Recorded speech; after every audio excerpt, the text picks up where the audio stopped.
Hello, Apostle Isi Igenegba here, and I am really glad to be making this video because I believe that God is going to help someone to learn how to birth power from the pain that they've been through. In the previous video, I talk about how to decode patterns of captivity, patterns of enslavement, patterns of limitation that make it hard for you to make the necessary transition into whatever God has called you to do or whoever God has called you to be in each season.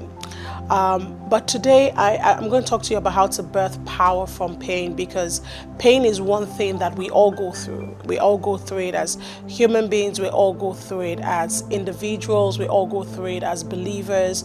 And it's almost as though knowing the Lord and loving the Lord does not make you immune from the pains and the battles of life.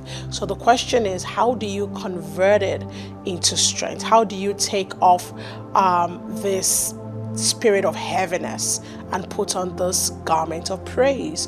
What is the spiritual conversion and translation that happens?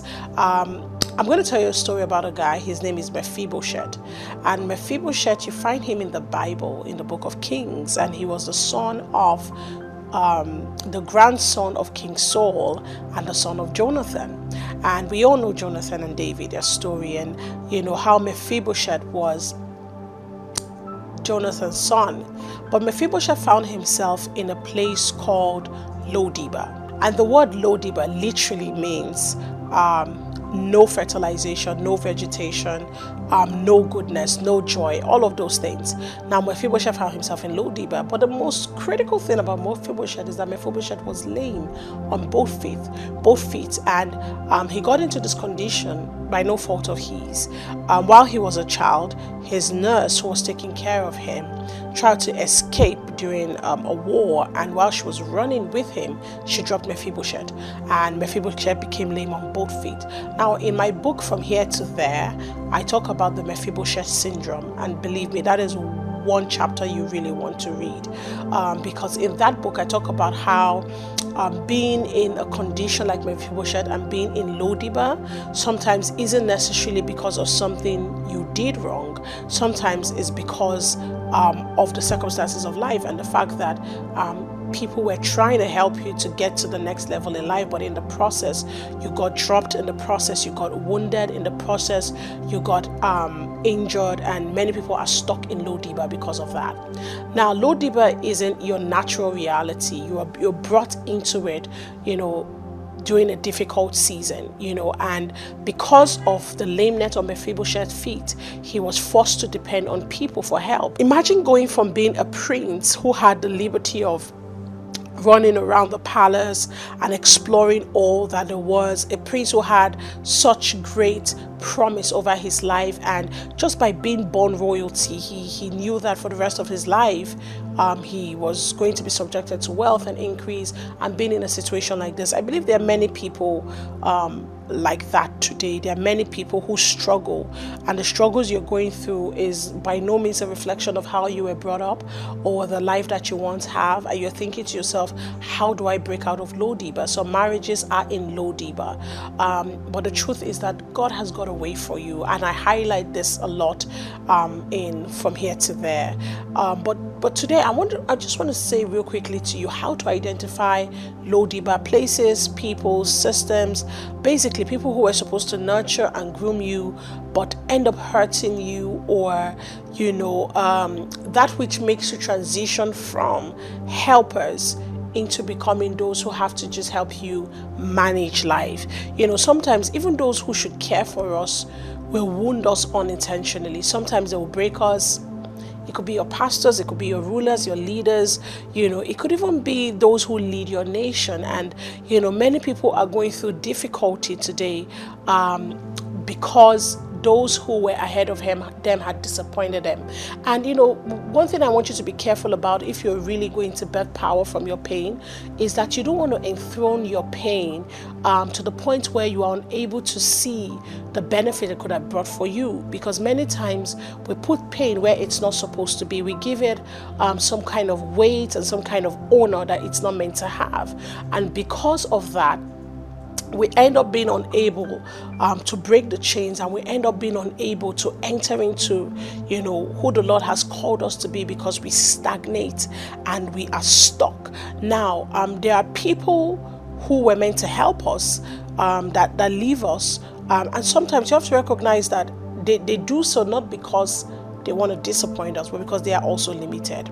The same way there are places and systems that had the intention of strengthening and, increasing us. And initially they did. But after a while, it's either you grow bigger than the place, or the place begins to fail in its responsibility, in the sense that it no more upholds its integrity of purpose, which was to strengthen, nurture, and build you up, or people change. It could be any of these things that make it that makes them move from caretakers to pain breakers. But whatever the case may be, you must understand that all of this has got an effect on you, and it has got an effect on your ability to transition into the new day. Because one of the things that Mephibosheth said when David came for him was, "Why are you coming to help me? I'm not worth anything more than a dead dog." And this is what many people say when God is like, "Hey, it's time to rise up, it's time to go into the new business." You're like, "No, I'm not worth anything more than to just be here and languish in pain and lack." But you have to recognize that being in a Lo-Debar situation has the capacity to affect your future possibilities. So in as much as God understands and the world understands that you are limited, your leg is broken and all of that, but there are some seats that you will never get to sit on. People may understand your pain and brokenness, but it never moves them enough to promote you. So you have to recognize that it becomes your responsibility to be promoted so that you can come into everything that God has called you to come into. So it is time to let go, because it has held you bound for so long. It is time to deal with it. And as long as you're still holding on to this experience and you're still in this place of Lo-Debar, it becomes impossible for you to move to Jerusalem. It becomes impossible for you to sit with kings, which was your predestined position from the beginning. Now for some people, you've made the transition to the king's table by some kind of miraculous intervention of God. You're wearing the royal garment, you're eating from the king's table, but you keep looking at your feet. You keep looking at your brokenness, you keep looking at your pain, you keep looking at your shame. And the truth is, the people on the table may no longer notice your feet, because you have been received by God and you've been received by the King. But you are the one that reminds them you have a limitation, because you consistently revisit it. So I want to tell you today, if you are listening to me, to make sure that when the Lord lifts you up, stop telling stories about how broken you are, how limited you are, because the truth is, when the glory of God rises upon you, it covers a lot of limitations and brokenness that you have. People don't see it. Don't draw their attention to what they cannot see. Now, you have to recognize that, all of this has got a role in your life. The day that the king sends for you, you must be quick to receive the invitation of the king, not quick to tell the king about your inadequacies. Because it's not every day that the king comes by your village, your town, your house, your business, your ministry, and I'm talking about both the spiritual king and the kings of this world, because many people have lost opportunities simply because they kept highlighting things that they were supposed to overlook. And there's something about the glory of a king that makes the weaknesses and the inadequacies of men look really, really small. You must recognize when a king is standing before you. You must recognize when a king is sitting before you. And you must be ready to have kingly conversations, as opposed to defining yourself by your outward limitations. So it is not necessarily about feet or no feet. You may not have physical legs, but does your mind have feet? Does your heart have feet? Does your spirit have feet? Do you have that innate ability to think about the future, to explore worlds unknown? Do you think like a creative person? You may not have physical feet, but what are you saying to the king that will make him determine if you are worthy of his table? So the Mephibosheth syndrome simply makes it hard for people to transition into the things the Lord has got for them and allocated for them, because they are more focused on what they don't have. So you really need to read from here to there and understand the Mephibosheth syndrome, because there are some transitions that will benefit not just you, but the next generation. And the thing about transition is that the Lord will inspire the people He has sent to you for that reason of you making the next move, but you must obey to go with the flow. So the moment God put it in the heart of David, it was now in Mephibosheth's hand. So the question is, will you respond to the king? The question is, will you make the move? The question is, would you dare to take up that new task? Would you dare to engage the job? Would you have the audacity of hope to take the leap? Or would you sit back and say to yourself, I'm not worthy of it all? Because the king doesn't pass by your house every day. You must recognize that. In the book From Here to There, I talk about how to handle, opportunities in low diba. How to handle opportunities in low diba. How do you handle the shift when your leg is broken? When you are in a place where there is no fertility, and you see the word Lodiba, it comes from the root word of it all is the word debar, and debar is the root word to speak. So Lodiba literally means a place where the voice of God does not exist, where the voice of God is not heard. So the question is, how do you handle it when you can't hear God's voice? Mephibosheth has a rich history. Mephibosheth, like Joseph, could have spent his years remembering the things he knew, he learned in the king's palace, and hold on to that, because there's always a Jonathan on the inside of you. As long as you are the king's seed, there are deposits inside of you that have the potential to grow and to spring forth.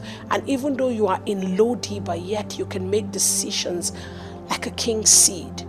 Joseph, the Bible never recorded that God said to Joseph. We didn't hear it throughout the time he was in Egypt. But we see Joseph acting with integrity. The integrity of the dreams he had. The integrity of the things that Jacob said to him. So he might have been far from home, far from the reality he once had. But he said to Potiphar's wife, he says, I cannot do this thing before God. So even though we don't hear that God was speaking to him, he was ever conscious of the God that he knew. So one of the ways to handle low diba is that you must always remember where you have come from. You must always remember the seed that is on the inside of you. You must always remember what you carry. So today, God is calling us to sit at a different table. Not David's table, but he's calling us to sit at Jesus' table. And at the table of Jesus are endless possibilities, promises that have been made to you by God himself. So I'm wondering, have you been accepting the invitation of the King? Have you been accepting the invitation to come into what God will have for you? So if you're going to break out of low diba, if you're going to break out of the place where it feels like you're in darkness, stagnation, no vegetation, no voice, one of the first things you want to do is remember. Remember where you have come from. Remember the dreams you once had. Remember the promises that were spoken to you. Remember the prophecies that were given to you. Remember. Then number 2, you want to remember whose seed you are. You are Mephibosheth, the son of Jonathan, the son of the first king of Israel, Saul. There is royalty flowing through your bloodline. Remember whose seed you are. Then number 3, wait with readiness, knowing that the king is going to pass by your house soon. And when he does, you are prepared with the right words and with the right posture to engage the opportunity he's giving to you. Number 4, you may leave low diba, but low diba may still be in you.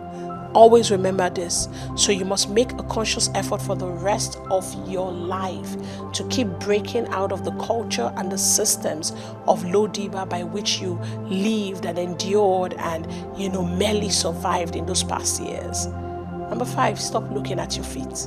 Stop looking at the lameness. Stop looking at the brokenness. Remember, You may not have physical feet, but you've got feet on the inside of you, feet in your spirit, feet in your soul, feet as long as you engage with the word of the Lord. As you embrace His principles, I believe that God will help you break out of any Lo-debar situation you may be in. Like I said, I explained this a lot deeper in the book From Here to There, and in that book I set a lot of principles that is very quick to use, very handy, steps that you can take. And the reason why is because I believe that many of us are not as unsuccessful as we think we are. We just don't know how to transition into the next level of success. So I would like you to be part of this journey of liberty and growth that I have experienced by reading the book From Here to There. The link is in my bio to get the book. And I want you to also subscribe to this channel. I want you to leave me a comment. I need you to share it with your friends. And in the next video, which I believe you're going to watch, I talk about how your lust and the things you desire and you stretch your hand to get can keep you tied to certain seasons and make it impossible for you to break out into the next thing that God has got for you. So make sure you don't miss that video, especially because you know that God is calling you into the new day. It's been an honor talking to you. God bless you. And remember to share, remember to like, remember to leave me a comment and subscribe to this channel. Bless you. Bye.